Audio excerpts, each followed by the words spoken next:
동산 중앙에 선악을 알게 하는 나무를 심어 놓으셨죠. 그리고 뭐라고 그러셨어요? 따먹지 말아라. 따먹으면 정녕 죽으리라. 따먹었어요, 안 따먹었어요? 따먹었죠. 하나님은 따먹을 걸 알았을까 몰랐을까? 그럼 만들지 말지 왜 만들어놨어요? 그죠? 물어봐야 돼, 안 물어봐야 돼요?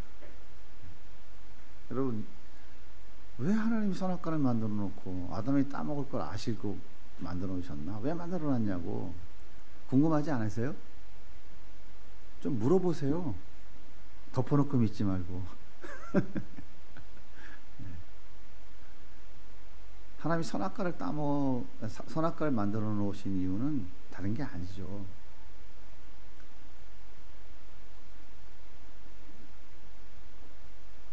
사람들은 어떻게 착각을 하냐면 전폭적인 사랑을 베풀어주고 정말 네가 최고인 것 같이 모든 것을 다 베풀어주면 착각을 하게 돼요. 옛날에 이런 말이 있죠. 손자가 뭘 잡고 흔든다고요? 할아버지? 턱수염을 쥐고 흔든다고. 왜 그래요? 너무 사랑하잖아요. 무조건 이뻐해주고 품어주잖아요. 그러니까 지가 최고인 줄 알아. 지가 할아버지 머리 꼭대기에 있는 줄 알아요. 그래서 이걸 막 할아버지 턱수염을 잡고 흔든다 이런 옛말이 있는 거죠. 똑같아요. 하나님이 에덴 동산에 모든 걸 다 만들어 놓으시고 뭐라고 했어요? 생육하고 번성하여 땅에 충만하라. 그리고 뭐하라고? 다스리라고. 범죄하기 전에 인간의 지혜는 어느 정도였을까요? 아인슈타인이 천재라고 그러죠. 그거 뭐라고 그래요? 자기 뇌를 몇 프로 썼다고 그래요? 네, 한 3%? 근데 천재라고 그러잖아요. 그러면 범죄하기 전에 인간의 이성은 어떻겠어요? 상상을 해보세요. 상상이 안 가죠? 여러분 보세요. 토끼 보니까 토끼 같아요? 안 같아요? 안 같아요? 호랑이 보니까 어때요? 문희자 집사님, 호랑이 같으죠? 그죠? 그거 누가 지었어요? 아담이. 지나가는 코끼리를 뜩 보더니 이리 와봐 넌 코끼리라고 해라. 참 기가 막히죠? 이게 하나님이 아담에게 주신 지혜예요. 범죄하기 전에 인간의 이성은 정말 대단했던 거예요. 상상할 수가 없어요. 그 지혜를 가지고 그 이성으로 하나님 섬기고 하나님 허락하신 피조세계를 다스리고 생육하고 번성하는 것을 하나님이 허락하신 거예요. 모든 권한을 위임해 주신 것이죠. 그럼 아담과 하와가 착각을 할까요, 안 할까요? 착각을 해야 하네요. 착각했잖아요. 그래서 하나님께서 너 그거 착각하면 안 된다 해서 하나님이 아담과 맺은 언약이 뭐냐면 너 동산 중앙에 선악을 알게 하는 나무의 과실을 따먹지 마. 이것만 안 따먹으면 내가 너에게 베풀어준 모든 것을 마음껏 누릴 수 있어. 그 기준점을 만들어 놓으신 거예요. 그래서 아담이 사자하고 뒹굴뒹굴 굴러서 놀다가 동산 중앙을 딱 보니까 뭐가 보여요? 선악과가 딱 보여. 아, 하나님은 창조주시. 나는 피조물이야. 에덴 동산의 주인이 누구야? 하나님이시지. 나는 뭐야? 천직이야. 내게 아니지. 맞아. 하나님이 주인이고 나는 하나님 다 맡겨놓으신 건 마음껏 관리하고 나누고 누리라고 하신 것이지. 맞아. 이 관계만 유지하면 모든 행복을 누리며 살아갈 수 있게 된 거예요. 하나님이 잘못한 거예요? 잘못하지 않은 거예요? 잘하신 거죠? 근데 왜 따먹어요? 내가 따먹었나? 여리고성 누가 무너뜨렸어요? 주일학교 애들한테 설교하니까 애들이 내가 안 그랬어요 그랬다더만. 예. 하나님이 우리를 사랑하셔서 우리와의 관계를 맺으신 거예요. 그게 바로 언약이라고 하는 것이죠. 그 언약의 대가가 뭡니까? 정령 죽는다. 반드시 죽는다는 거예요. 그 불순종의 대가는 뭐냐면 죽는 거예요. 죽는다는 것은 무슨 얘기냐면 하나님과의 관계가 끊어진다는 얘기예요. 아담이 금방 죽었습니까? 몇 살까지 살았어요? 930년 살았어요. 뭐 죽어요? 하나님과의 관계가 단절된다라고 하는 것이 죽는 거예요. 하나님과의 관계가 단절된다는 말은 또 에덴 동산에서 쫓겨나는 거예요. 살 수 있는 유일한 길이 뭡니까? 선악과 옆에 뭘 만들어 놨어요? 생명나무. 생명나무가 뭐죠? 예수 그리스도. 예수 그리스도를 통해서만 영생을 누릴 수 있는 거죠. 근데 하나님이 어떻게 했어요? 두루 도는 화영검으로 그 생명나무 길을 막아 놓으셨다고요. 지금 조선의 역사 얘기하나요? 뭔 얘기를 하는 거예요? 이렇게 쳐다보시는 분이 있는 것 같은데. 창세기 지금 3장 4장 얘기하는 거예요. 알고 계시죠? 예. 그러니까 인간들은 하나님과의 관계를 회복하기 위해서 하나님께 찾아갈 수 있어요, 없어요? 있어요, 없어요?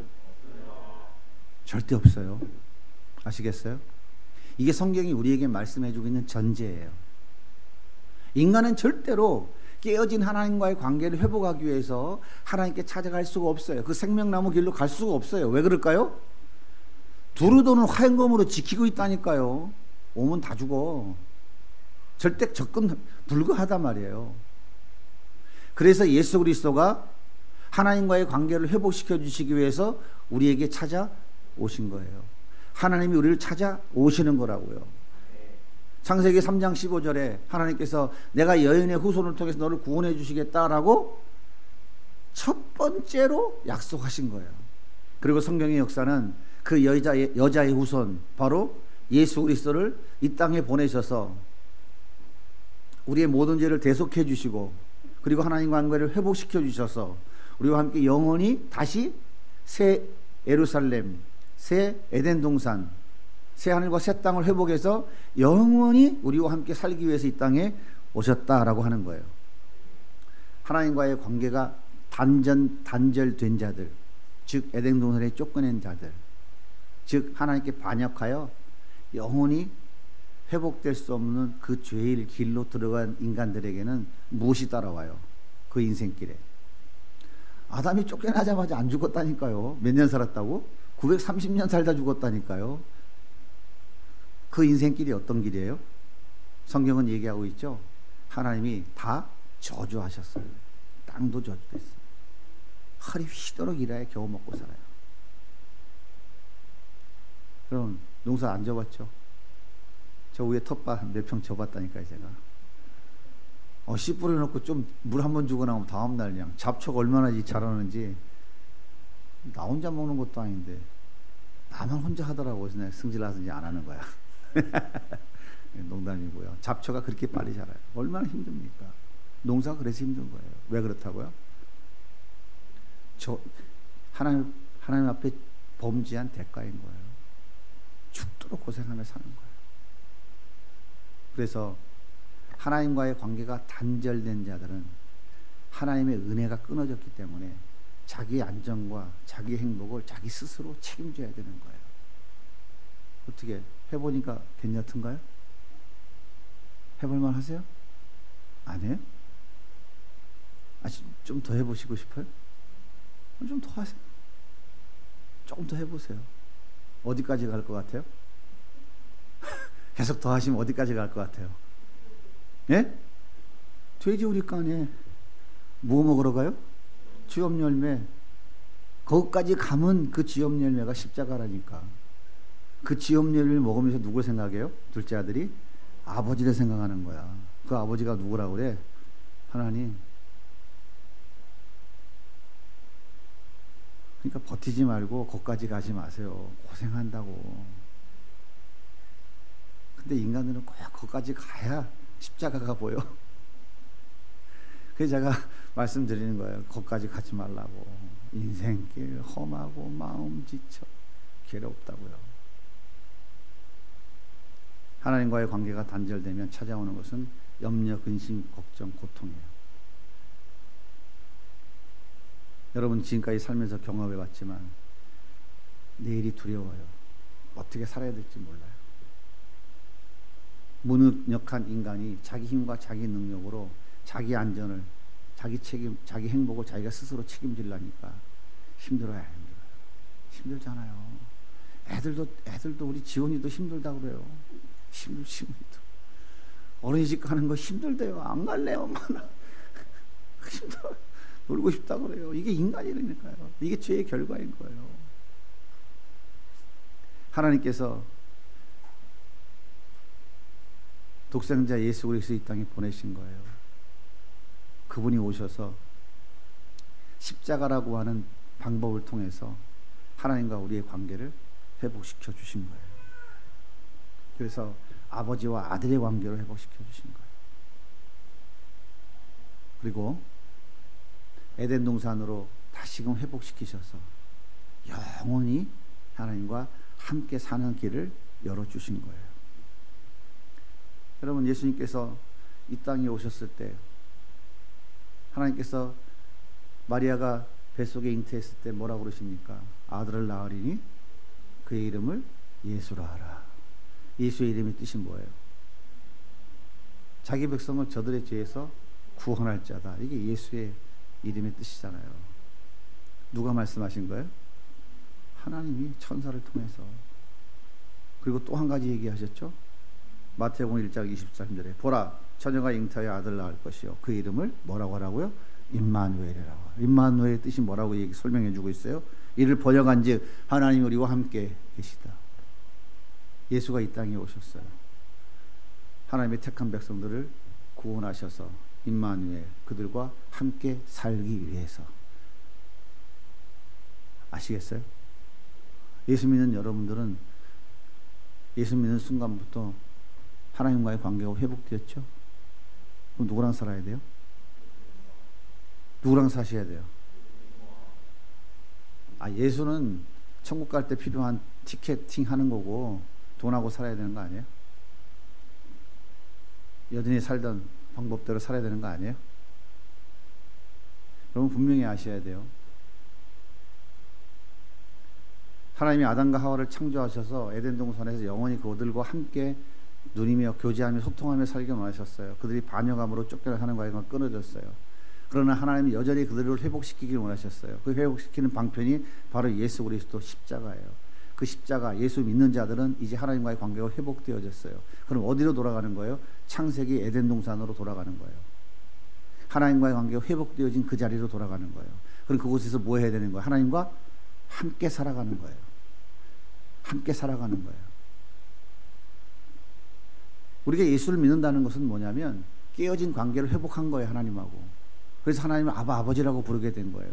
돌아오면 둘째 아들이 비유해서 아버지라고 부르죠. 난 아버지라고 부를 자격이 안 됩니다 할 때 아니다 너는 내 아들이라고 품어주죠. 하나님과 우리의 관계는 이제는 하나님과 종 청지의 관계가 아니라 아버지와 아들의 관계, 더 친밀한 관계가 된 거예요.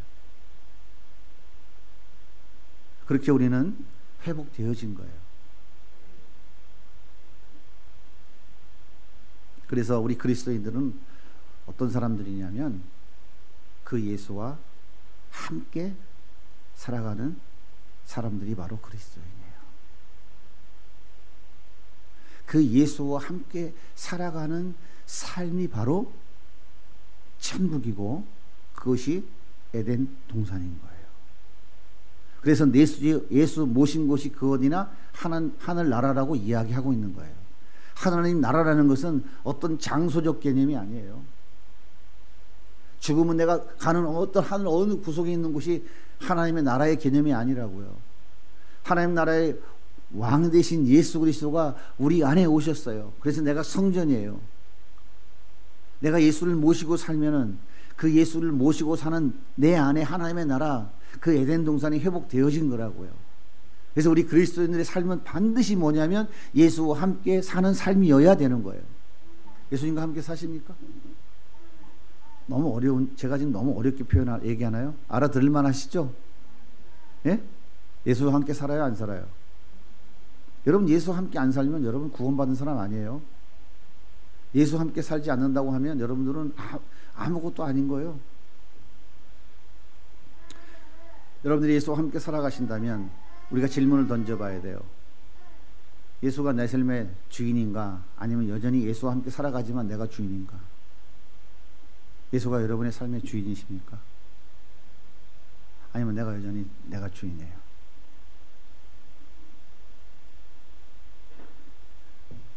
성경은 분명히 말씀하고 있어요. 예수님이 나의 주인 되셔야 돼요. 분명히는 아니나 마니나 나 같은 쓰레기 맛도 못한 죄인을 구원해 준 그 예수가 나랑 같이 살겠다고 왔는데 내가 주인 된다 그러면 되것이오 안 되것이오. 우리가 상식적으로 양심적으로 얘기해도 되것이오 안 되것이오. 안 되겠쇼? 야 충청도 오리지널이에요. 우리 자식 되것이오 안 되겠쇼. 고향말로 얘기해봐요. 안 되겠쇼? 그죠? 진짜 양심불량이요. 내가 주인 되게 준대 내가 주인이라고 그러고 살면은. 근데 이상하게 우리는 다 내가 주인이야. 하나님께 예배할 때는 나의 주인 되신 주님 나의 왕이십니다. 나의 주님이신다 그러는데 이상하게 문 열고 나가면 내가 주인이야. 아, 이 참 어렵죠.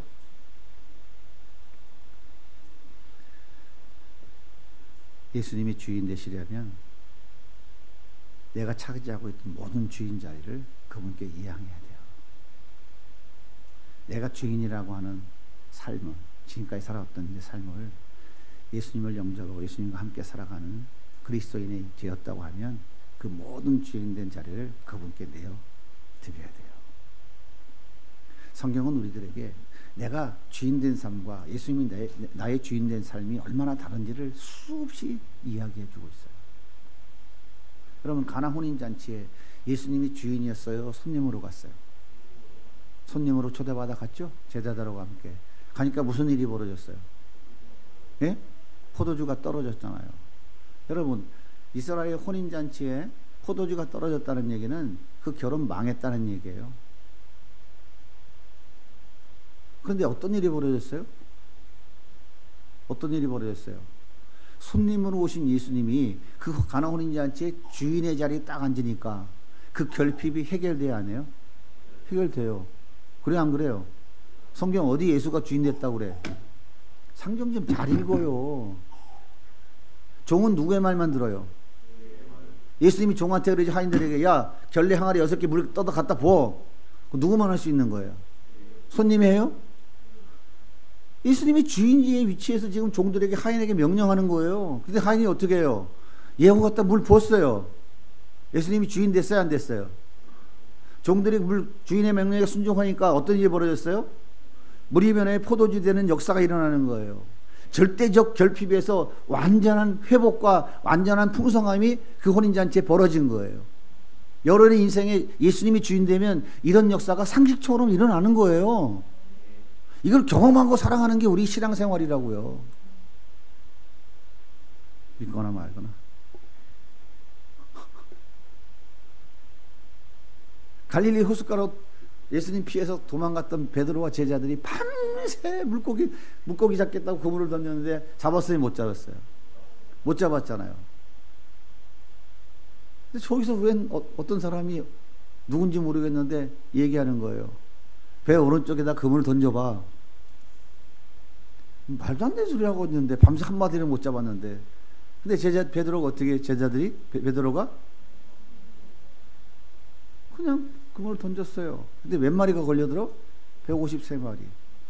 자기 인생의 주인이 자기일 때는 밤새 허탕쳤어요. 근데 예수님이 베드로 인생의 주인 됐어. 주인이 뭐예요? 종은 주인의 말 들어야 돼, 안 들어야 돼요? 자식은 아버지 말 들어야 돼요, 안 들어야 돼요? 예수님이, 베드로가 예수님 말씀 들었잖아요. 예수님 주인 됐어요. 베드로 인생이 지금 주인 됐어요. 그 말씀대로 하니까 어떻게 돼요? 153의 기적이 일어난 거예요. 153 모나미. 예수님이 내 삶의 손님으로 여전히 계시면요, 내가 예수님 영접했어, 예수 믿어, 구원받았어, 확신 가져, 막 눈물 콧물 흘렸어. 그럼에도 불구하고 예수님이 내 인생에, 내 삶에 주인이 되지 않고 여전히 손님으로 계시면요, 여러분의 삶에는 근심, 염려, 걱정이 끊임없이 일어나요. 근심, 걱정, 염려, 두려움, 공포가 계속 일어나게 돼 있어요. 염려, 근심, 걱정이 왜 생기는지 아세요? 예수님이 여러분 삶의 주인이 아니기 때문에 그런 거예요. 여전히 내가 내 인생의 주인이라니까. 에덴 동산에 쫓겨났던 아담과 그 옆구리에 나온 모든 인간들이 살아갔던 그 삶의 전체를 여전히 밟고 있어요. 얼마나 한심해요. 예수가 나의 주인이라고 영접했고, 그분이 나를 구원하셨다고 영접했고, 그분이 내 삶에 들어오셔서 내가 미세스 김이 됐는데 여전히 내가 내 인생의 주인이라고 살아가면서 인생길 험하고 마음 지쳐, 오늘은 어디 가서 뭘 하고 먹고 살아야 되나, 이 자식들은 어떻게 해야 되나, 어디 가서 뭘 어떻게 해야 되나, 늘 염려, 근심, 걱정이 살아가는 거예요. 여러분이 근심역력 걱정 속에서 지금 두려움 가운데 살아간다면 여러분의 삶의 상당 부분 주인이 여러분이 예수님이 아니고 여러분인 거예요. 예수님 뭐라 하셨습니까? 공중나는 새를 봐라, 들의 백합화를 봐라. 그들이 수고 일삼하지 않아도 그들이 입은 옷이 솔로몬의 옷보다 더 아름답지 않냐? 네가 언제 까치 밥 한 번 줘봤냐? 근데 얼마나 아름답게 잘 커 달리느냐? 내가 다 저들을 먹여 키운다. 하물며 내 사랑하는 너희들이야. 내 자녀들을 내가 그냥 두겠느냐? 그분이 우리의 주인 돼서 우리의 진짜 아버지가 되시면 우리들을 자녀라고 얘기하는 우리들에게 그분이 책임 안 지시겠어요? 그러니까 아무것도 염려하지 말라고 그러잖아요. 근심하지 말라고 그러잖아요. 왜 그래요? 예수가 나의 주인이 아니에요. 예수 믿는다고 하면서도 여전히 타락한 범죄한 머리, 이성. 아인슈타인 3% 썼다는데 우리는 몇 프로야? IQ 3자리? 겨우 넘지 않나요? 어떻게 돼요? 예수님이 나의 주인 되면 우리는 자족하며 살아요. 공경에 처하든 부에 처하든 어떤 상황에 처하든 우리는 그 예수님과 함께 살면 우리는 자족하며 살아갈 수 있어요. 왜? 예수님한테는 없는 게 없잖아요. 예수님은 완전하신 분이잖아요. 그분과 함께 있으면 뭐가 걱정할 게 있어요? 그분이 다 책임지는데.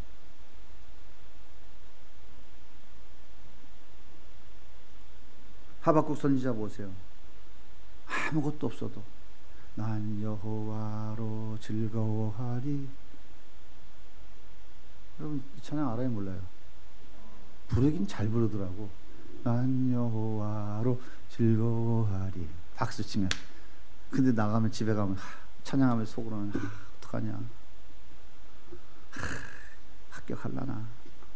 떨어지면 뭐 먹고 살지. 걱정하고 살잖아요. 이 경계선에서 우리는 왔다리 갔다리 하고 있죠. 경계선에서. 다니엘 보십시오. 사자굴 앞에서 어떻게 해요? 감사합니다. 감사. 아니 지정신입니까? 사자굴 속에 들어가면 완전히 그냥 뭐 처참하게 찢겨 죽는데 그래도 감사하대요. 왜 그럴까요? 그분이 나의 주인이니까. 뭘 걱정할 게 있어요? 그죠?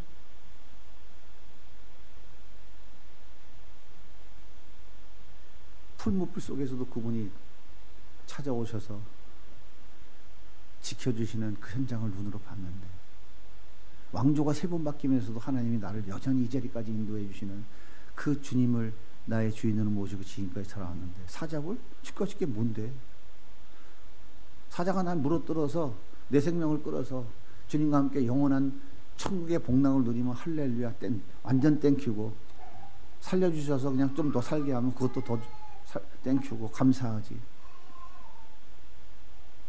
염려 근심 걱정할 게 없는 거예요. 예수님이 손님된 삶, 그 삶은 한마디로 말하면 자아중심적 삶이에요. 이것을 사사시대의 표현으로 하면 자기 소견에 옳은 대로 살아가는 거예요. 사사기 21장 25절입니다. 그때 이스라엘 왕이 없으므로 사람이 각각 그 소견에 옳은 대로 행하였더라. 자기 소견에 옳은 대로 사는 것, 이것이 죄라니까요. 나의 주인 되신 예수 그리스도가 원하며 기뻐하는 삶을 살아가는 것이 그게 당연한데, 아니 당신 가만히 있어봐. 내가 원하는 대로 살아갈게. 두 부부가 결혼했어요. 아내가 하는 얘기가 당신은 좀 신경 쓰지 마. 알아서 내가 좀 살아볼게. 내 멋대로 살아. 그럼 어떻게 되겠어요? 어떻게 돼요? 그럼 어떻게 되겠어요? 예? 성질이 아주 그냥 아주 거시기한 사람 만나면 맨날 빈집 벽 털리듯이 털리는 거지 뭐. 그렇지 않으면 어떻게 돼? 잘 있거나 나는 간다. 못 살겠다. 이런 일이 벌어지는 거예요. 자기 소견에 옳은 대로. 어떻게 예수 그리스도와 함께 살아가는 사람들이 자기 소견에 옳은 대로 살아갈 수 있을까요? 그건 아니잖아요. 그러니까 갖가지 문제가 생기는 거예요. 가정에서도 생기는데 하나님과의 관계 속에서 문제가 안 생기겠어요? 왜 문제가 생길까요? 주님이 그냥 안 두시거든요. 선한 일을 시작하신 하나님 결코 포기하지 않으신다니까요. 하나님 이 땅에 오셔서 우리와 함께 살아가신 목적이 뭐예요? 결국은 하나님 앞에 거룩하고 흠없게 세우시기 위하심이에요. 그러니까 하나님이 그냥 내비둬요? 안 내비둔다니까요. 그래서 우리를 어떻게 해요? 우리 삶을 어떻게 하신다고? 간섭하신다고요. 개입한다고요. 그래서 우리를 어디를 몰고 가요? 어디를 몰고 간다고? 벼랑 끝으로. 벼랑 끝에 서봤어요? 벼랑 끝에 안 서봤슈? 한 번씩 서볼래요? 그럼 벼랑 끝에 떨어져 봤슈? 떨어지면 힘들어요. 밑에 저 물고기 와서 기다리고 있다니까. 칵 삼키면은 그 속에서 한 3일 고생해봐요. 힘들어요. 그래서 예수와 함께 살기 위해서는 내 자아가 죽어야 돼요. 내가 죽어야 돼요. 내가 죽어야 예수님이 내 삶의 주인 되시는 거예요. 아이고 목사님 근데 그게 잘 되나요? 안 되지. 잘 됩니까? 안 됩니까? 잘 되면 이런 얘기 할 거 없어요. 잘 안 돼요. 자, 이사야 55장 8절입니다. 시작. 이는 내 생각이 너희 생각과 다르며 내 길은 너희의 길과 다름이 아니라 여호와의 말씀이니라. 이는 하늘이 땅보다 높음 같이 내 길은 너희의 길보다 높이며 내 생각은 너희 생각보다 높음이라. 주님의 생각은 인간의 이성의 한계를 완전히 벗어나요. 근데 우리 이성으로 자꾸 하나님을 판단하고 계산해보고 재보려니까 답이 안 나오는 거예요. 그래서 내 자아로는 하나님의 생각을 이해할 수도 없고 받아들일 수도 없어요. 그럼 어떻게 해야 돼요? 어떻게 해야 되냐고. 어떻게 하면 내가 죽을 수 있을까요? 내 자아가 죽을 수 있을까요? 여러분 나름대로 애쓰고 수고하고 노력도 해봤잖아요. 잘 되든가요? 안 되든가요? 잘 돼야 안 돼요? 그럼 어떻게 해요? 그냥 여기서 포기하고 말아야 돼요? 어떻게 하면 되겠어요? 자, 오늘 말씀을 같이 또 읽어보겠습니다. 이 말씀이 해답이에요. 자, 자막되어 시작. 내가 그리스도와 함께 십자가에 못 박혔나니 그런즉 이제는 내가 사는 것이 아니요 오직 내 안에 그리스도께서 사신 것이라. 여러분이 언제 죽은 적 있어요? 죽은 적 있어요, 없어요? 죽은 적 있어요, 없어요? 근데 성경은 뭐라 그래요? 십자가에 함께 죽었다잖아요. 예수님이 2000년 전 십자가에서 죽을 때 나도 함께 죽었다잖아요. 그 예수님이 살 때 나도 예수님과 함께 다시 살았대잖아요. 예수님이 나를 끌어안고 십자가에서 같이 죽은 거예요. 그리고 살아나시면서 나도 같이 살리신 거예요. 그럼 놨을 거야, 안 놨을 거야? 이건 놨을 거야, 안 놨을 거야? 살아나신 예수님이 나를 끌어안고 죽었다 살아나신 예수님이 나를 놔서 너 네 멋대로 살아라 해요? 아니면 끌어안고 있어요? 이게 네 안에 내가 네 안에 요한복음의 말씀인 거예요. 이게 누가복음 15장에 둘째 아들의 비유로 표현해 주는 거예요. 아버지가 아들을 끌어안고 있는 거예요. 끌어안고 있는 거예요. 이걸 포기할까요? 포기하지 않을까요? 포기하지 않으신다고요. 그게 하나님의 사랑이라고요. 이렇게 둘째 아들을 아버지가 끌어안고 있는 그 상태를 샬롬이라고 하는 거예요. 그게 평강인 거예요. 그게 샬롬, 그게 평강인 거예요. 하나님 절대 놓지 않으신다고요. 근데 여러분이 그거 해본 적이 있어요, 없어요? 알아요, 몰라요? 2000년 전에 뭐 예수님 십자가에 죽은 것도 못 봤잖아요. 살아난 거 봤어요, 못 봤어요? 못 봤죠. 근데 그렇다고 말씀하잖아요. 이 말씀을 믿음으로 받고 믿음으로 선포하는 것으로서 여러분이 죽는 거예요. 예수님 2000년 전에 죽은 거 봤어요? 믿어져요, 안 믿어져요? 믿어요, 믿어져요? 수동태라고 해요, 능동태가 아니라. 하나님이 믿어지게 하신 거예요. 성령을 통해서. 똑같아요. 내가 2000년 전에 예수님과 함께 죽었습니다. 나는 죽었습니다. 예수님과 함께 살았습니다. 그리고 예수님이 나의 주인 되십니다. 라고 하는 것을 믿음으로 받고 믿음으로 선포하는 것으로부터 시작되는 거예요. 여러분 해보면 될 것 같아요. 오늘부터 해보실래요? 난 죽었어. 예수님이 주인 되세요. 몇 분 갈 거예요? 몇 초도 안 가요. 갈라디아서 5장 24절입니다. 큰 소리 읽어봅시다. 시작. 그리스도 예수의 사람들은 육체와 함께 그 정욕과 탐심을 십자가에 못 박았느니라. 아멘. 박았다니까요, 여러분. 예수 믿어요? 여러분 육체의 정욕과 탐심 십자가에 못 박혔다고요. 믿으시냐고요? 믿어지냐고요? 이것을 믿고 이것을 선포함으로 시작되어지는 거예요. 여러분의 이성으로 도저히 이건 생각조차 되지 않는 거예요. 무엇이 문제입니까? 믿지 못하는 게 문제인 거예요. 믿어지지 않는 게 문제라고요. 한 구절 더 읽어보겠습니다. 갈라디아서 6장 14절 시작. 그러나 내게는 우리 주 예수 그리스도의 십자가 외에 결코 자랑할 것이 없으니 그리스도로 말미암아 세상이 나를 대하여 십자가에 못 박히고 내가 또한 세상에 대하여 그러하니라. 세상은 십자가에 못 박혔어. 나도 죽어 십자가에 못 박히고 다 끝났어. 여러분, 우리가 그런 존재예요. 여러분의 탐심과 여러분의 욕망은 십자가에 못 박았다니까. 다 죽었어요. 다 죽었다니까요. 근데 문제는 나 뭐야? 죽긴 뭘 죽어? 안 죽었는데. 나 살아있는데. 주님이 십자가에 다 해결하셨다고요. 그 사실이 여러분 안에 믿어지고 확신되어지면 여러분 안에 내가 이 은혜를 받은 사람인데 어떻게 내가 주인된 삶을 살겠다고 이렇게 주님의 말씀을 외면할 수 있을까? 주님이 오늘도 분명히 나에게 이렇게 말씀하고 계시는데 헛소리 하지 마세요. 난 이거 따라가겠어요. 라고 할 수 있겠냐고요. 여기서부터 시작되는 거예요. 내 자아가 죽는다는 것은, 내가 죽는다는 것은 여기서부터 시작되어지는 거예요. 나의 어떤 인간적인 생각과 나의 노력과 있음으로 돼야 안 돼요. 잘 될 것 같으면 우리 집사님, 장로님, 권사님은 다 천사 됐어. 거룩하게 날아다니지. 죄는 하나도 없어. 그래서 우리는 예수 없이는 안 된다는 거예요. 그 해결을 누가 해주신 거예요? 예수님이 하신 거예요.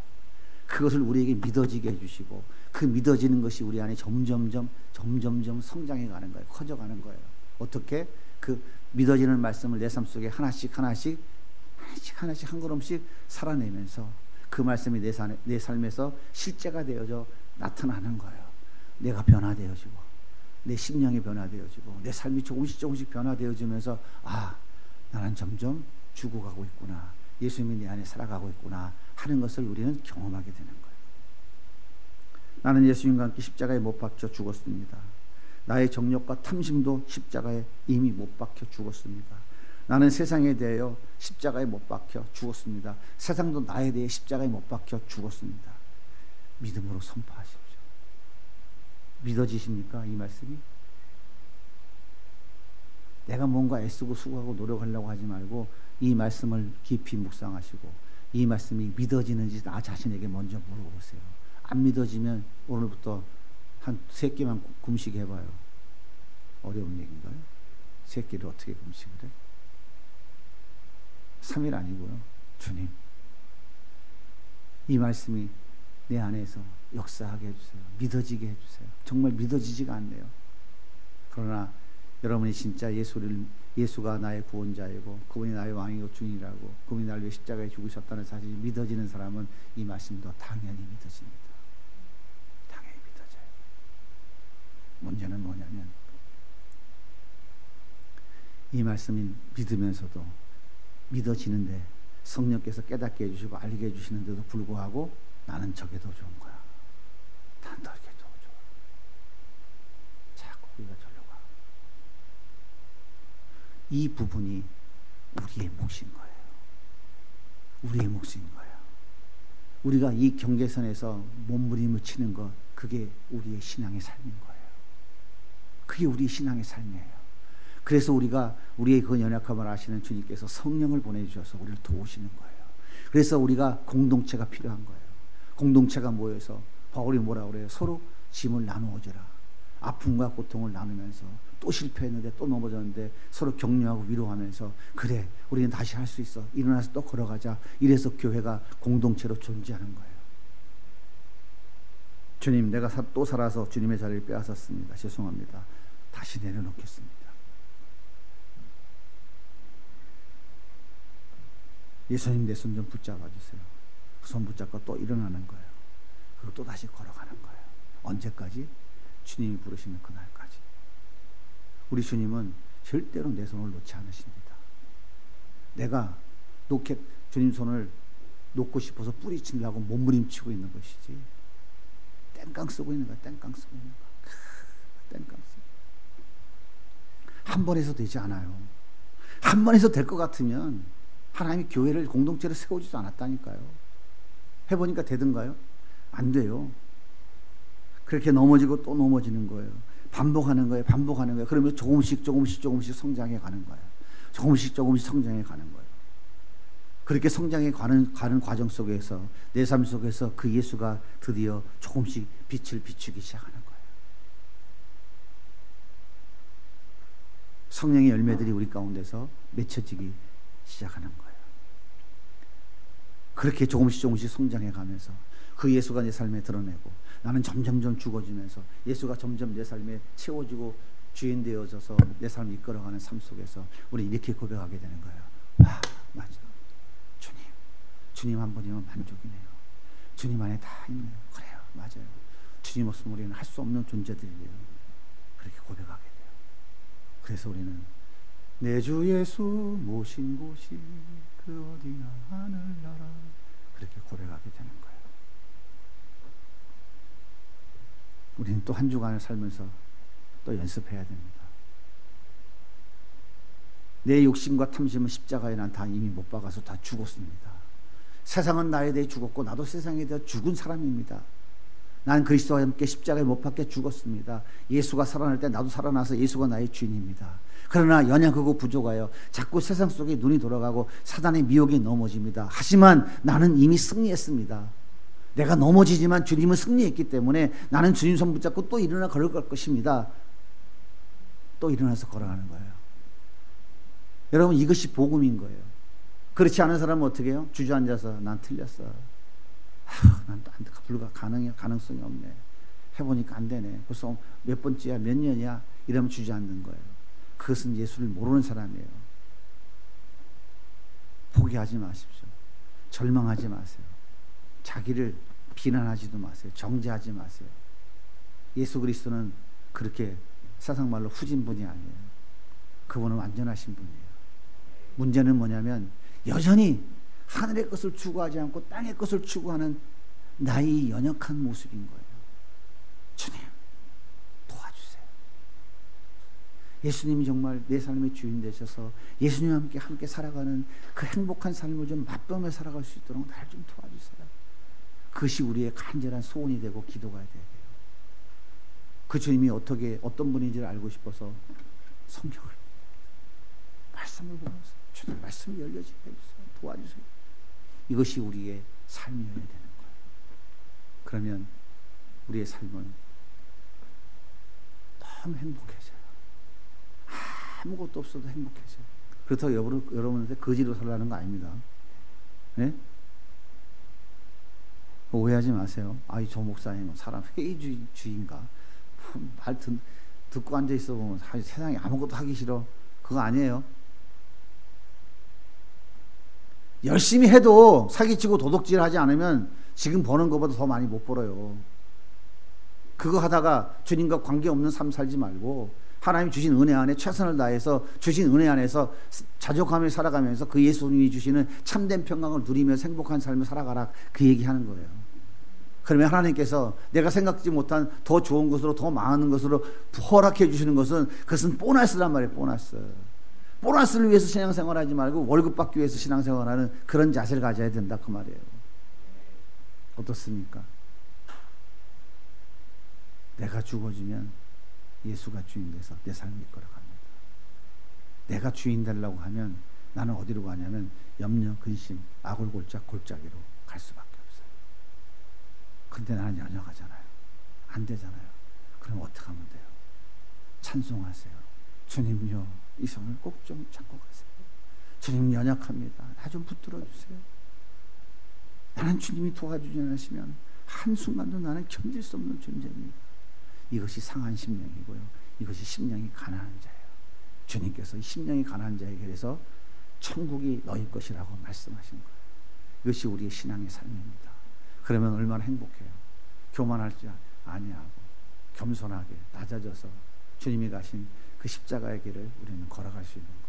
그렇게 가다가 이 땅의 삶을 다 마무리하고 주님 부르실 때 할렐루야, 주님의 품에 안겨서 영원한 나라에서 영원한 안식을 누리는 것, 그것이 진정한 행복 아닐까요? 내가 세상에서 아동바동해서 좀 더 남들보다 좀 더 많은 것을 가지면 뭐합니까? 해보고 싶으세요? 남들보다 좀 더 많은 것을 가지고 좀 더 큰 소리 쳐보고 싶으세요? 그 뒤에 밀려오는 그 공허함과 허망함은요, 이는 말할 수 없어요. 때 늦기 전에 주님 앞에 엎드립시다. 주님 붙잡읍시다.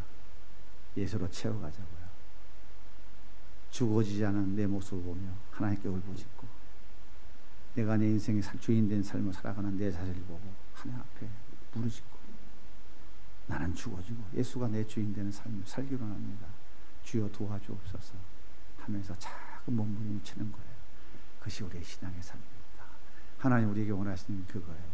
남들이 못하는 뭔가 크대한 프로젝트를 딱 이루어서 하나님 이거 했습니다. 주님이 그래요. 아이, 너 왜 그러냐? 그거 나하고 아무 상관없어. 나는 네가 나와의 관계가 더 친밀해지기를 원해. 난 네가 나와 함께 하나님 나라에 가기를 원해. 난 그거 필요 없어. 그게 뭔데 그게? 아시겠어요? 그게 주님의 마음이에요. 한 주간도 주님 안에 나는 죽고 예수로 사는 삶을 살아보겠다고 말씀을 믿고 선포하면서 한 걸음 한 걸음 걸어나가는 한 주간의 삶이 되기를 예수님의 이름으로 축복합니다.